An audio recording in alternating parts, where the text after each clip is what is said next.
You know, if you don't have engagement, you don't have anything. One of the things that I've done, and I think the Colorado Health Foundation actually does, is focus on helping people figure out how to be successful in collaborative conversations.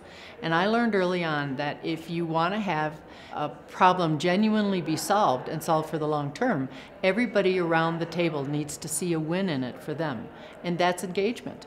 If they don't see a win, they're gone. So the Colorado Health Foundation has not just thrown pockets of money out of car windows. They've been invested in making sure that the problem is one, in fact, that needs to be solved, that the people who are trying to do it get good support, technical assistance, and then they stay with you to celebrate when you get it right.